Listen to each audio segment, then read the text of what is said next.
Every area of the world has its own stories passed down through the ages, twisted by decades of retelling and reimagining. While America may not have had as long a time as some other countries to build their mythology, each state has its own strange myths. The disembodied sound of children's laughter and creepy-as-all-heck playgrounds will surely make anyone's blood run cold. Locals say that's exactly what you'll hear at the small playground connected to the Maple Hill Cemetery outside of Huntsville, Alabama. Some believe the spirits of dead children play on the equipment at least as often as the visitors. Many claim to have seen the swings moving on their own, the telltale orbs of spectral inhabitants, or even the apparitions of the child ghosts themselves. Local lore gives two backstories. Either the children buried in the cemetery haunt these grounds, or even more unsettling, the bodies of children abducted in the 1960s were buried where the playground now sits, and their restless spirits entertain themselves. Alaska legend says there are creatures known as the Kushtaka inhabiting the state's waters. These beings are said to be shapeshifters that often appear as otters and mimic the sound of women and children in distress in an effort to lure unsuspecting fishermen to their demise. The older version gets even darker. The original legends told by the indigenous Tlingit peoples says the Kushtaka would search out lost or drowning people within their hunting grounds and either turn them into Kushtaka, rip them to pieces, or simply take away their immortal soul, preventing them from continuing the cycle of reincarnation and sentencing them to an eternity of oblivion. The story of La Llorona goes like this. A long time ago, a woman named Maria married a rich suitor and bore him 2 children. Driven into a rage when she discovered he'd been unfaithful, Maria drowned her children. She was overcome with regret almost immediately and drowned herself as well. Her spirit was denied entrance into heaven and was sentenced to walk the earth as a restless shade in search of her children.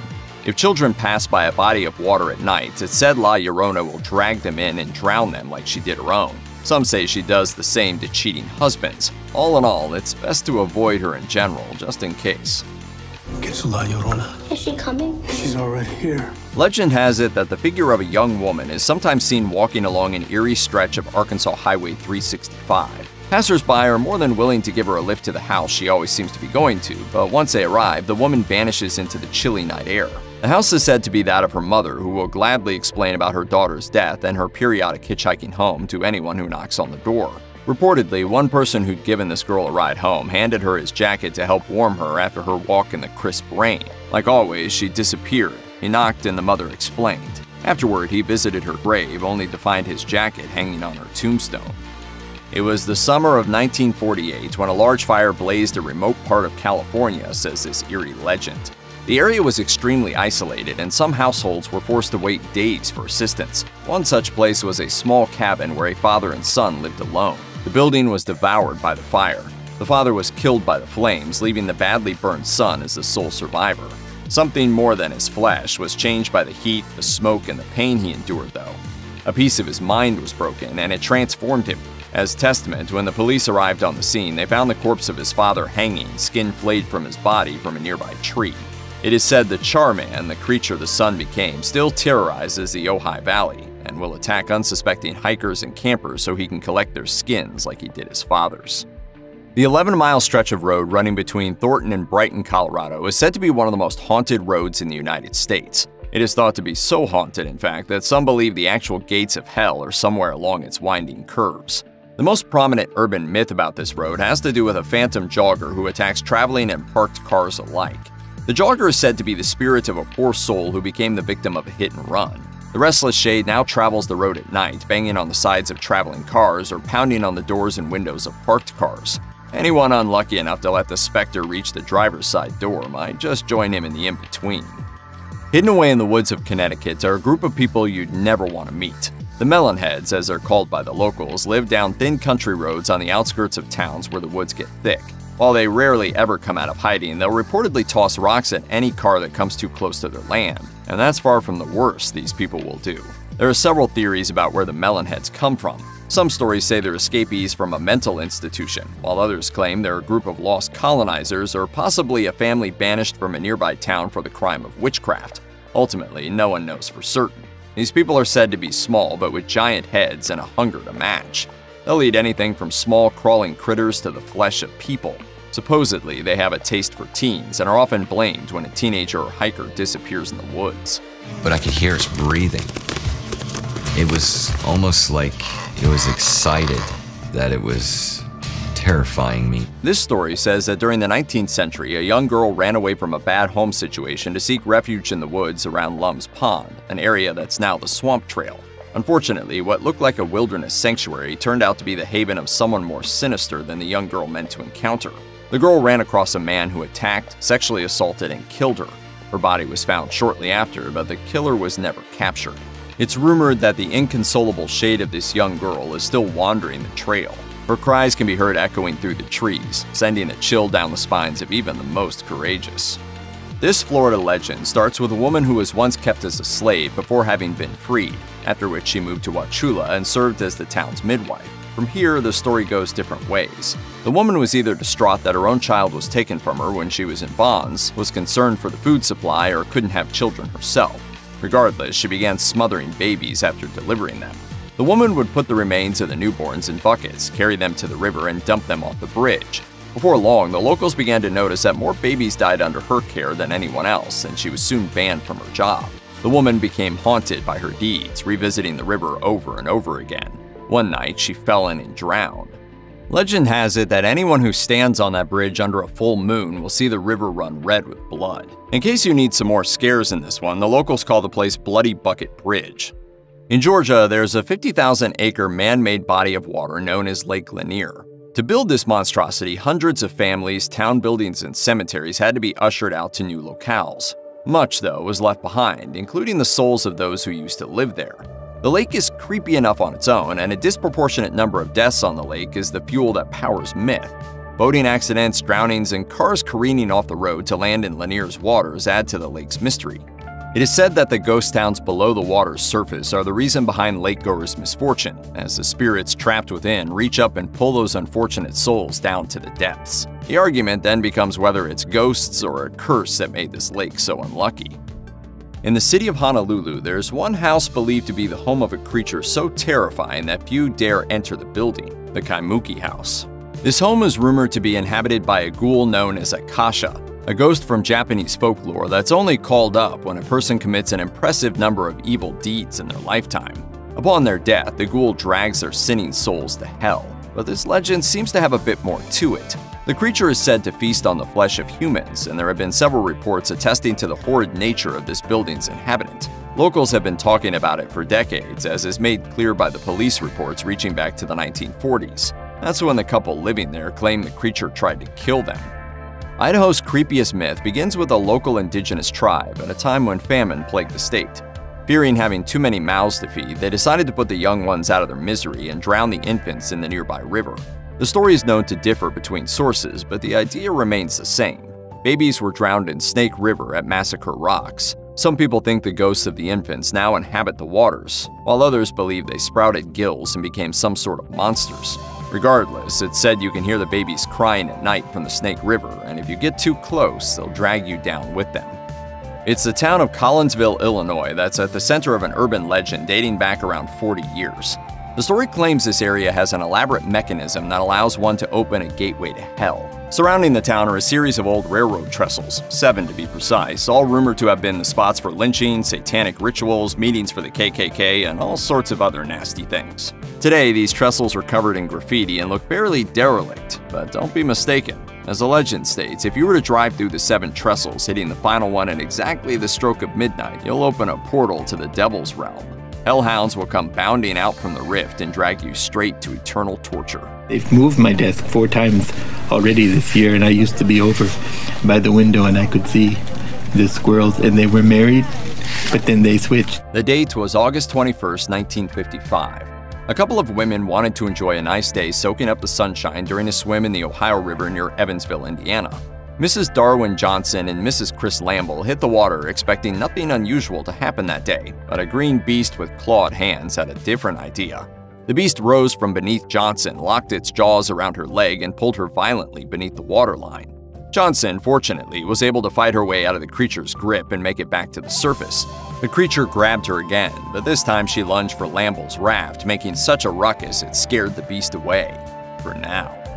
There are several different stories surrounding the statue of the Black Angel in Iowa City's Oakland Cemetery, and all of them are miles from coming close to the truth. The myths say that a husband placed the bronze statue over his late wife's grave, but the statue darkened to black because he was unfaithful. Officially, a woman named Teresa Feldvert commissioned the statue, but other stories say she was a sinner or a witch whose evil deeds caused the bronze to tarnish. However the origin story unfolds, other myths about the statue remain the same. Locals believe if you kiss the angel, you'll be asking for an early death, and some think women who walk beneath its blackened wings while pregnant will miscarry. However you look at it, the myths make her out to be one nasty statue. Anyone who ends up near the sandhills outside of Hutchinson, Kansas, best to leave as quickly as possible, because Hamburger Hill is home to a ghoul that'll turn anyone into paste. This legend has been around since at least the 1950s and goes something like this. A being known as the Hamburger Man stalks Hamburger Hill looking for unsuspecting hikers. When he comes upon one, he'll attack, drag them back to his little shack, and kill them with a sharp hook before turning them into hamburger. The origin of the being isn't quite known, and it's debated whether he's a man or a ghost. It's not important though, since all the sources say if you meet him, there's only one way your story ends: served for dinner. Kentucky is reportedly home to a mysterious creature called the Pope-Lick Monster, located in the greater Louisville area. It's a creature that has caused the deaths of numerous people regardless of the truth to the myth. The place that the creature calls home is the Pope-Lick Trestle Bridge. The half-man, half-goat being waits for people to come by, and then he's said to use some form of hypnosis to lure people on his bridge. The Pope-Lick Bridge isn't decommissioned by any means, it's very much an active trainway. Under the goatman's spell, his victims walk the tracks until a passing train runs them over. There are other stories about this being that claim he jumps down from the bridge to land on cars passing by. Whatever the case may be, people have died at the Pope-Lick Bridge from accidents while trespassing on the trainway. Somewhere back in the bayou, down a lane formerly called Grunge Road, lives a group of dwarfs and albino folks, according to a popularly told tale. It's said that these people were hassled all the time by residents, while the group wanted nothing more than to live in peace. Avoiding the world and the jerks that made their lives hell, they became more and more secluded until inbreeding left them barely looking human. Area pets started disappearing, and when people began to go missing too, everyone knew to leave them alone. There's also a rumor claiming these people hired a type of beast to protect them and drive off anyone coming too close to their territory. Others say they made a deal with the devil. One thing's certain, you wouldn't want to meet them at the end of Grunge Road. The story goes that the woman who gave her name to the state's Catherine Mountain was Catherine Downing, and she was killed in a tragic accident in 1892. What type of accident it was is lost to history, but she was buried in a nearby cemetery, at least her physical form. Some have claimed to see the spirit of Catherine wandering near the 1,000-foot mountain that shares her name. Those who come across the spirit have a choice to make: help her or flee. Kindness is always the best option, as those who choose not to help the lost soul will be cursed with the sort of bad luck that sends vehicles uncontrollably swerving off the road. The demon truck that's believed to inhabit Ellicott City's Seven Hills Road is one of the weirder haunting myths around. Instead of this legend surrounding a human spirit, it's said that the ghost of a truck is what plagues the pavements of Seven Hills Road. The road itself winds around 7 large hills, hence the name, and if the locals' claims are correct, it seems to be fairly dangerous. Many in the area believe the accidents caused on this road aren't due to some driver's daredevil speeds, but are caused by the phantom headlights said to appear behind vehicles and drive them off the road.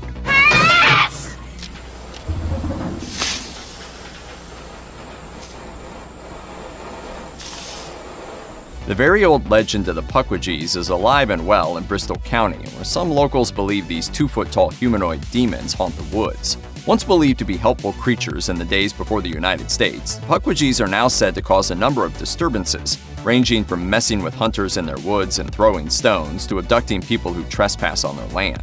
People still claim to see these creatures roaming about, but their appearances seem to have been influenced by European myths of nasty little folk like gnomes and trolls. Whatever they look like, their message is clear: leave the land you've ruined alone. Torch Lake is one of the most gorgeous inland lakes in the United States, and the myth of the Torch Lake Monster persists thanks to the generations of storytelling at the nearby summer camps. Somehow, that makes it even creepier. The monster is believed to be some weird cross between a lizard and a mountain lion, and gets blamed by locals for the drownings that occur in the lake. The creature is said to rise out of the water at night to feed on stragglers still within the lake's boundaries. With Torch Lake being a fairly impressive tourist attraction, stories of mysterious drownings without known causes are less than rare, so the myth lives on through those tragedies. In Minnesota, one of the most terrifying legends of the indigenous peoples is said to roam the thick forests that cover the northern portion of the state. The Wendigo, one of the most feared man-hunters in all of mythology, has been reported in the state as far back as the end of the Civil War. The beast feasts on the flesh of humans, but the creepiest part of this myth is that the Wendigo is said to have once been a human itself. The legends claim men who turned cannibalistic were transformed into creatures 8 to 15 feet tall, covered in white fur, and cursed to yearn for the meat of their former species for the rest of their days. Tell me it's in the house. A mythical disease called mercritis was believed by some to have infected the population of Mississippi in the 1950s. It supposedly caused men to emit a body odor after ingesting massive amounts of lead, oftentimes from paint. When was the last time you drank paint? Have you been drinking paint? No. When a woman smelled this odor, it would drive her into violent and often murderous insanity. There are even rumors of a riot occurring due to the spread of this mythic sickness. A book published about the incident claims that the smell men were emitting affected every woman on a hormonal level, but only the, quote, pretty women are the ones who become killers. It's highly likely the most dedicated researcher won't find evidence of any of this, though, since believers claim the government covered it up. In Wildwood, Missouri, Lawler Ford Road, or as the local folk call it, Zombie Road, is a short drive, but within that minuscule stretch of pavement, there's enough reported paranormal activity that it's considered one of the most haunted streets in the county. The stories of Zombie Road are plentiful, from the rising of spectral indigenous spirits and Confederate soldiers to child ghosts and the lost souls of industrial workers. Still, the most chilling myth is the tale of a terrifying man who lives in a shack by the road. The locals call him the Zombie Killer, and he's said to attack couples who are looking for an inconspicuous location to get to know each other a little better. The old Montana State Prison was decommissioned in the late 1970s and was never an ideal place when it was new, even as far as prisons go. It suffered overcrowding problems from the beginning, and this was during the Wild West days following the Civil War, when conditions in general weren't favorable. Horrible conditions led to riots, inmate takeovers, and an unusually high death toll. Many believe this prison is haunted by the angry inmates who lost their lives on the grounds, and given the conditions and treatment at the facility, any spirit hanging around would have to be angry. It now serves as a museum where some visitors have claimed to have been attacked by spirits, while others see apparitions or feel heavy, unnerving presences.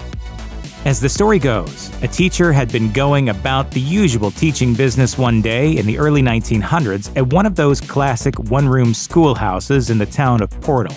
No one seems to know exactly what happened, but the teacher became enraged, first blocking the exits. She then grabbed a hatchet and methodically murdered her pupils, cutting out their hearts, decapitating them, and placing their heads on the desks.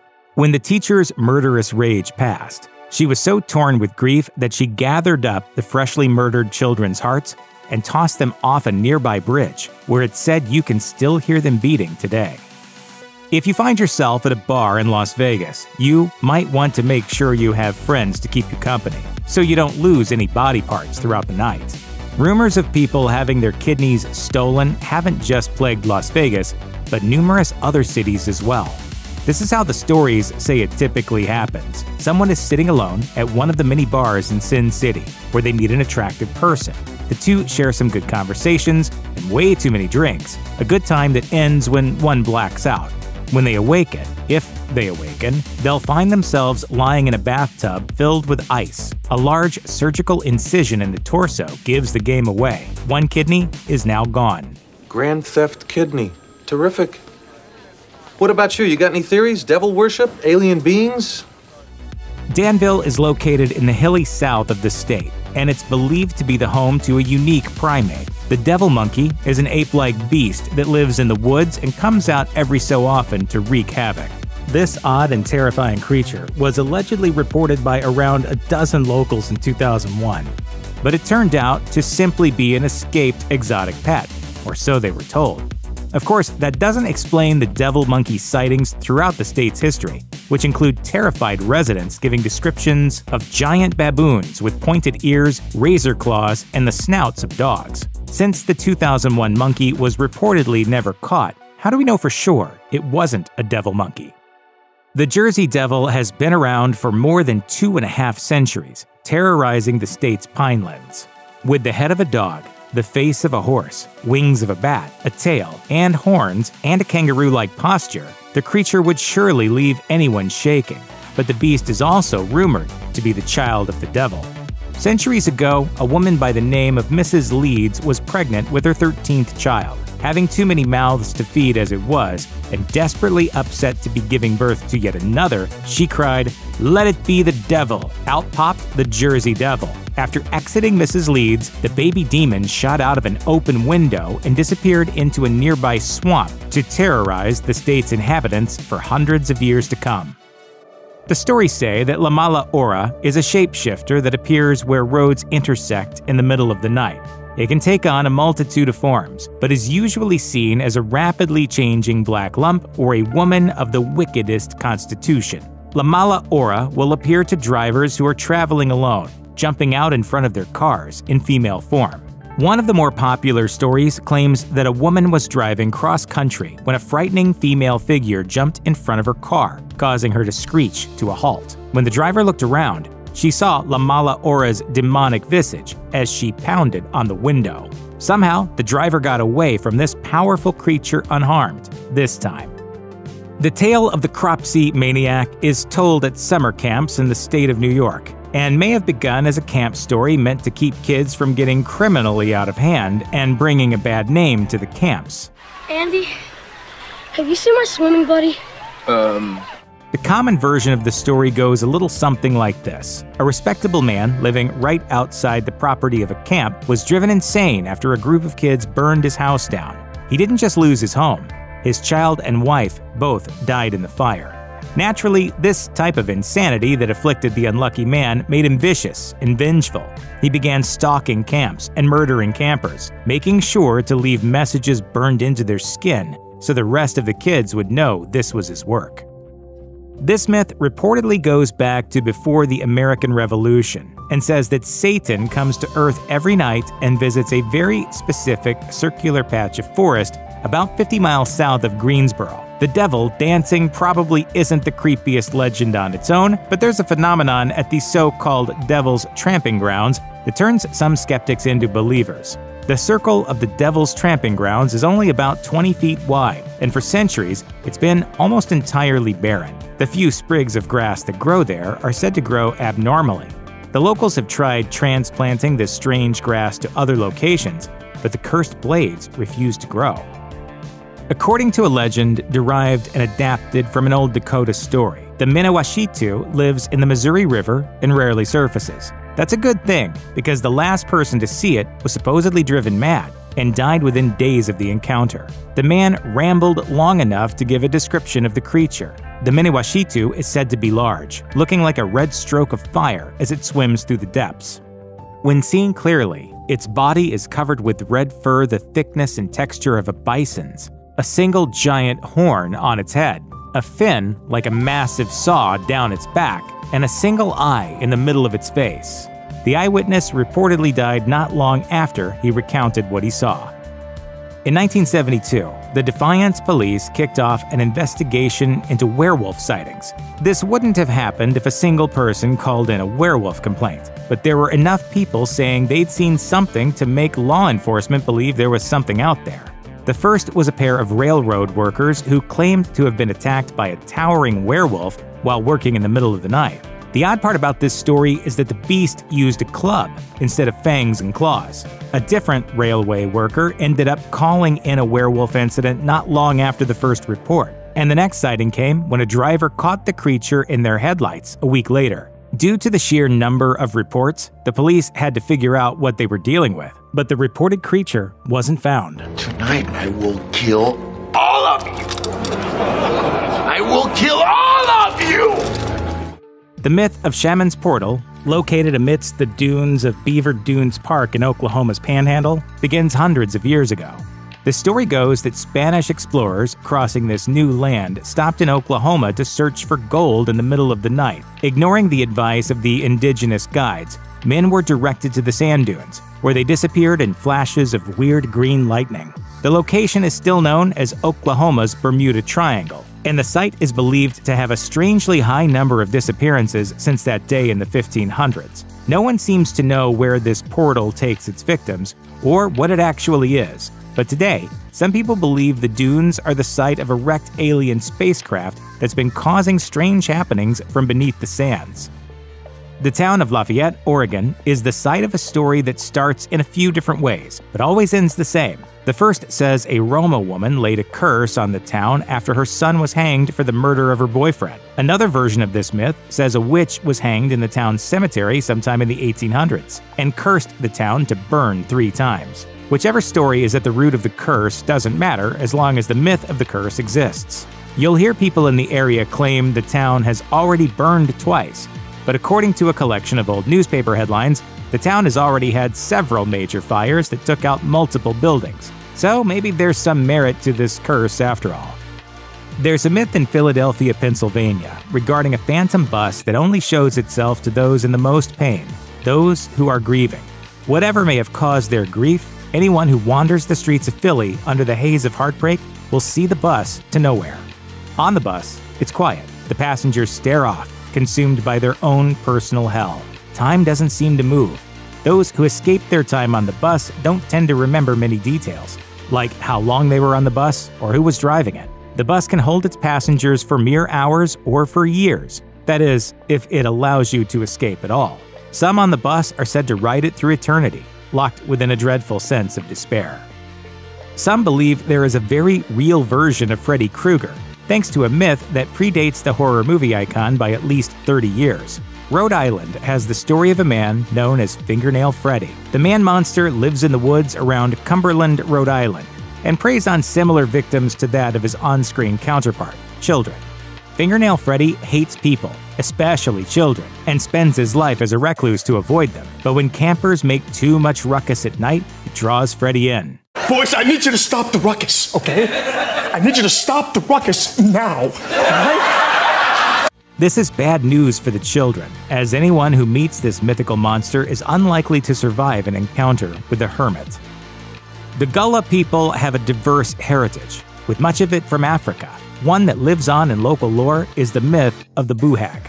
The Buhag, in essence, is kind of like a succubus, or incubus, in that it feeds off a person's life force. The creature, or spirit, depending on who you ask, sneaks into homes at night and searches for sleeping victims. Once it finds one, it climbs onto the unfortunate soul and begins to drain their life force by sucking it right from their lungs. It should eventually fill up, but that doesn't mean it'll leave their victim alone just yet. The Buhag, instead, slips into the sleeping and drained body, settling in for the night and leaving only as the morning dawns. As the darkness leaves, so do some of the unfortunate person's days on Earth. The legend of the Slender Man really gained in popularity throughout the early 2010s before dropping off, but in that short amount of time, it did some legitimate damage. Local South Dakota lore says there's a Slender Man-type being in South Dakota responsible for way more deaths, in this case by suicide. Much like Slender Man, Walking Sam is a tall, thin spirit you don't want to meet. The Pine Ridge Reservation has gone through a serious wave of teenage suicides and attempts. Much of this has to do with issues that have been affecting the indigenous population who have lived there for generations. But some claim this is the work of Walking Sam. Teens report this being showing up to talk them into taking their own lives. And it's not a new legend. The being has been around in local indigenous culture for years. Jamestown, Tennessee is home to the old Pine Haven School, a creepy sight to behold on the best of days. Legend says that the decommissioned schoolhouse is home to a deadly spirit. Supposedly, a boy was washing his hands in the bathroom one day when he was jumped by a group of bullies. They likely didn't mean to kill him, but during their hazing, they shoved their victim into the mirror. It broke, sending a shard of glass into his neck, and he bled out. With a dead schoolmate on their hands, they had no choice but to hide his body under the floor to escape their deeds. But the boy's spirit was restless. It's said that whoever looks in the school's bathroom mirror will meet a similar fate when the boy appears behind them. This Texas legend goes back more than 120 years, and it's still believed by many to this very day. On the morning of April 17, 1897, a small vessel fell from the sky over the town of Aurora, crashing through a windmill before exploding. Since airplanes weren't invented yet, this was super shocking. Inside the vessel was an unlucky alien visitor who didn't survive the final leg of his or her journey. The townspeople believed the being had come from Mars, and Aurora was a good Christian town, where even Martians weren't exempt from their god's graces. So they took the mangled body of the extraterrestrial and buried it in a local cemetery with full Christian rites. If the myth is to be believed, then we're far from alone in the universe. Evidence has accumulated until now. There's no doubt in my mind that the story is authentic and that there is something here. Escalante Petrified Forest State Park definitely has a similar rule to the countless other state parks that ask visitors not to steal relics, rocks, and fossils. But they also have one thing more, a curse. It's a simple one that says stealing any piece of the park's petrified wood takes the curse home with you. Most thieves report minor things like terrible strokes of bad luck or strings of accidents. The majority of people who steal from the park believe the myth is only superstition. But the park's mailbox is always overflowing with packages from those who decided otherwise. After the curse sets in, those unlucky thieves send their chunks back to the park as fast as possible, usually with an apology. The Brattleboro Retreat began as the Vermont Asylum for the Insane in 1834. The 1,000-acre mental health and treatment facility, which still operates, was quite nice and preached a philosophy of humane treatment for their patients, something old asylums weren't exactly known for. But on the grounds of this asylum is a building with a sinister look. In 1887, a large retreat tower was built using labor from the patients, under the assumption that it would be good for their progression. Soon after it was finished, as it said, the patients began to use the tower as a convenient place to end their lives. The number of people who've jumped has been well guarded, but many in the area say you can still watch a lingering soul reenact their deadly jump, vanishing just before they reach the ground. There are a few variations to the Bunny Man story, but at the heart of the tale is an old asylum that was closed down in 1904. Why? Because the nearby residents didn't want to be that close to a building full of people deemed insane and potentially dangerous. The patients were being taken by bus to another facility when the vehicle had an unfortunate accident and one escaped. Soon after, local folk started finding rabbit carcasses littering the woods and realized he had been surviving on the animals. He didn't stop with hunting rabbits, though. A group of kids were reportedly hanging out at a bridge near the forest when a bright light shined and stunned them. The next time the children were seen, they'd been strung up on the bridge, gutted like dressed rabbits.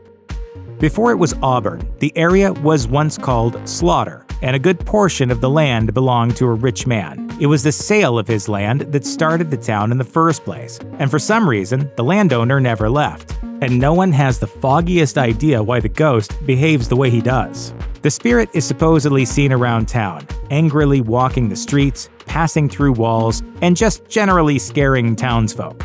There's nothing in the myth that explains why he's so angry. Maybe he regrets selling such a valuable piece of land. And there is likewise no explanation for the creepiest detail about him. The ghost has no face. Coal mining has been a huge industry for West Virginia, and the late 1800s saw a spike in the coal industry. With it, there was an increased number of black and Chinese workers being brought out east to the mines via railway. Well, the racist locals living near Dingus Tunnel in Dingus, West Virginia didn't like that, so the most violent of them would hide out by the tunnel, rifles trained on the emerging locomotives, and straight up murder any of the incoming workers who weren't white. Today, the Dingus Tunnel is considered one of the most haunted tunnels in the country. Given the pain it's known for, it's not surprising. There are accounts of shadow figures as people drive through, and the dark past of the location is said to attract poltergeists. Hello? They're here. Wisconsin is reportedly home to its own freshwater sea monster, a creature named Bozo, that is said to live in Lake Mendota. The creature, whose myth can be traced to the 1860s, was said in the earliest accounts to cause boating accidents, simply due to its sheer size and boaters' poor navigation skills. Bozo is supposedly seen every few years or so. Luckily, the creature seems to be mostly harmless. No one has said to have been killed by the beast, but many have had their perfectly good days allegedly ruined and probably won't be heading to the water anytime soon. A myth persists in the state, claiming a ghost ship sails down the Platte River, but this vessel differs from similar legends. The ship rolls out of a dense fog, with sails and masts coated in icy frost. The crew huddles around a veiled image of a corpse laid out on canvas. As the ship approaches, the sailors begin to clear the way. The body lying there isn't of a person who's already dead. It's someone set to die the day the ship appears. Those who witness this happening will recognize the face as someone they already know, but they'll be powerless to help the doomed soul.